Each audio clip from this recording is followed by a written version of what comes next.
officer, I don't see how it can even be legal as a parliamentary process wasn't even followed. No debate, nothing. How is it legal to turn law abiding citizens into criminals with a stroke of a pen? Not to mention, they have moved so far away from the NFA and haven't implemented any recommendation from the Law Reform Commission, i.e., no bloody limits on law abiding firearm owners. So frustrating and disheartening. I just want to make the point about the National Firearms Agreement and WA moving away from that. The National Firearms Agreement is not a legally binding document. This is something that the states and territories signed up to in principle. After 1996, the state and territory governments still hold the residual powers to regulate and legislate firearm controls. The Commonwealth government look after imports and export. That is their jurisdiction. That always has been. The states and territories, it has always been their jurisdiction to regulate and legislate firearms as they see fit and as suits the people of each state. So I do not like when people hold up the NFA as a document that is enshrined in law and that we should follow it. We shouldn't even be talking about an NFA to begin with. That's not good enough for shooters either. So just wanted to make that point clear, and I'm still disgusted that the Shooting Industry Foundation of Australia were in the media saying that WA should adhere to the NFA. No one should have to adhere to the NFA. The states can do what they want. The states should adhere to what the people want, not what the politicians have gotten together and signed in private.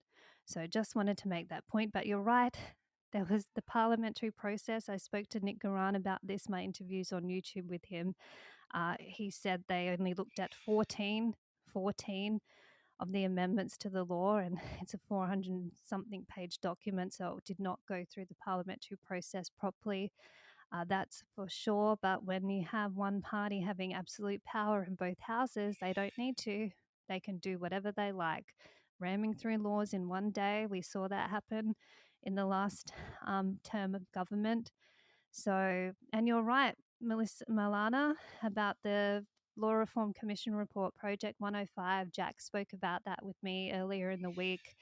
Professor Augusto Zimmerman was the lead author of that report, and he was wild when he saw the new laws come out because they spent so much time, so much taxpayers' money going through the 1973 Firearms Act, and they did not listen to anything that he reported on in that gigantic report that was written. And that's why people like him who aren't shooters, Nick Garan's not a shooter, a lot of people aren't interested in our recreation, and that's fine. What they are interested in is politicians making sure they are writing laws that suit the people. And when the Labor Party government is sitting on a gigantic report, which is written by esteemed lawyers and had so much feedback from the community, and the organizations were at the table too in genuine consultation, and they went ahead and brought in laws completely different to what was recommended by their own Law Reform Commission.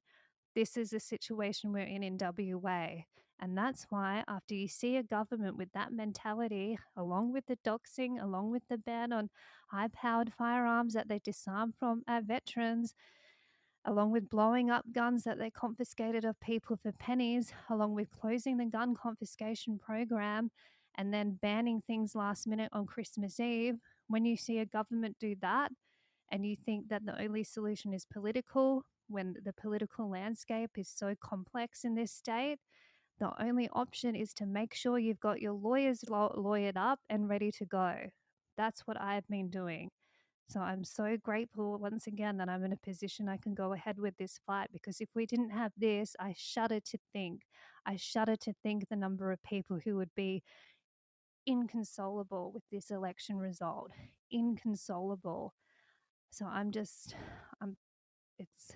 it's a lot to bear on my shoulders, and as I said, I'm one individual. I'm not a member of any shooting organizations because they have not supported me. They have used me and abused me and left me homeless when I was up in Queensland. So I've continued this fight for the people because that's who I want to help. I don't want to help myself. Like I said, I don't own a gun in this state. I've technically I'm registered to vote here because I've been on the road since March. I'm technically homeless. If that makes the person on my Facebook this morning say, you and your long-haired guitar man should keep enjoying your holiday and grifting off of us, I wish I had a holiday, mate. I wish I had been having a holiday, but I'm here to fight for the people. And I do it because of what the government did to my dad back in 1996. So I'll always be on the side of shooters and people, even if it's to my own detriment and my own health.